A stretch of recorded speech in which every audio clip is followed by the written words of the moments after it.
to see my body, like top to bottom for the first time because the axle was so tall that when it fell through me, I could only see ribs up before.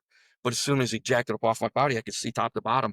And when I looked at the middle across where the axle had fallen, it was flat. And so literally my work uniform went to the edge of my ribs, followed straight back along my spine, basically, and came back up my pelvic. And when I looked at it, there was nothing in real life to compare it to at all. There's nothing. So the only thing my brain could pull up was cartoonish. It looked like cartoons from like a little kid. And I'm literally looking at myself, thinking to myself, it looks like a cartoon. The next thought was, I mean, there's so much pain. And the next thought was, there's no way anybody should be able to look at themselves like this. There's no way I was going to live in my mind. I'm thinking, you're dead. And I'm looking at it and there's no way you could live through this. And the other thing was when he took the truck off of my body, I had this incredible pain. But you think, right, he's going to take it off. It's going to feel better. When he took the truck up off my body, it actually got worse because I didn't know at the time, but we found out later I had 5 places that major arteries were severed when the truck fell on me. And when he took the truck up off my body, now those arteries were able to bleed out. As long as the axle was on, it had all those arteries pinched off. But as soon as he took it off, now it's able to bleed out. So I'm internally bleeding. So as soon as he took it off my body, this uh, incredible weakness is the only way I can describe it. So I had this horrible pain, but now he took the truck up off my body, and I don't even know how to, like, I don't have words. This is incredible weakness. I don't even know what to say. But that was because I was just pumping all my blood into my belly. So I was afraid the jack was going to slip. Afraid he was going to fall on me. So I'm begging him to get me out from right there. Most people have been told you don't want to move someone with a back injury. He could see the flat spot, so I probably had a broken back. So he's like, I'm not going to touch you. The emergency people are on their way. I'm panicking. I'm freaking out, thinking it's going to fall on me again. So I reached out, back behind my head. I grabbed the bottom of the bumper, took everything I had, but I dragged myself up this far with the broken creeper. There's wheels on the end, so I mean, the ends rolled easy, but the middle it's flat. So I pulled, I dragged myself out, and then I looked underneath, and then the bumper is like maybe right here with just the shoulders and arms sticking out from underneath the truck. And I look underneath the truck, and now if the jack slips, it's going to fall on my legs and break my legs. So I thought all I have to do is just do one more push and put my hands on the bumper and straighten out my arms, and then if it falls, it'll miss my legs and I'll be good. Because I kept thinking it was going to fall again. And when I tried to do that second push, that's when I realized a couple things. First thing, I looked down, I was watching. I had a short sleeve work uniform, and I was watching my arm, and it was shaking so fast. It was like in a blur. Like it was just this crazy. I don't know. It was just shaking so fast. It was like in a blur. And when I saw that, it terrified me because at that time in my life, I had a lot of upper body strength. I mean, a lot of pull ups, whatever. I could have done whatever I wanted. And I couldn't even do this little thing, and it was freaking me out. And I was watching my arm just shaking and jumping like that. And I was trying to push and I didn't have the strength. And that is also right when I realized I was not able to breathe. My lungs had both been collapsed, the diaphragm pushed up, and I was struggling for breath, but it just got worse and worse. And pretty soon, as I was watching my arm shaking, I hear myself, I'm doing the trying to suck in that next breath. And I got in a couple, but it's like I couldn't get I finally got the one that I couldn't get in the next breath. And I'm trying so hard to get that next breath.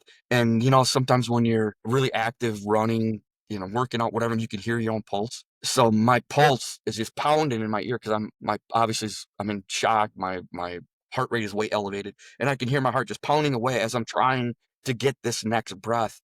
And it was the weirdest thing because I literally heard my heart shut off or stop, just like you. It reminded me exactly like when you shut off a big industrial engine. And when you're standing next to the car, you really can't. But if you're standing next to some kind of industrial engine, right next to the engine, and you shut it off in the work that I did, I could literally hear the engine stop, like, bup, bup, bup, bup, bup, bup, bup.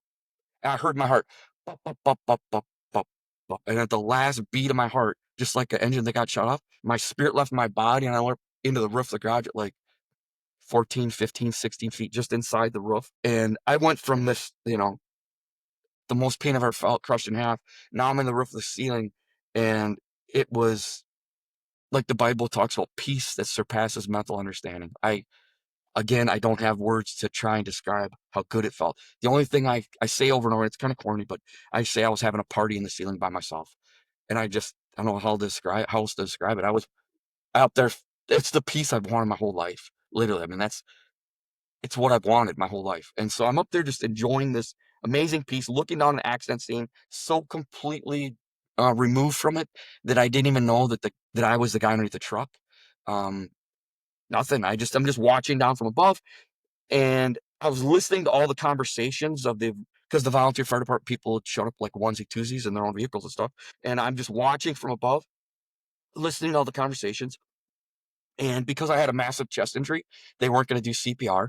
At this point, no heartbeat, no pulse. I passed. I'm looking down from above, but I don't know it's me. Leonard, the other mechanic, like I said, I've known him since I was little and, so, early teens. He's on his knees. He's running his fingers through my hair, but I didn't know it was me.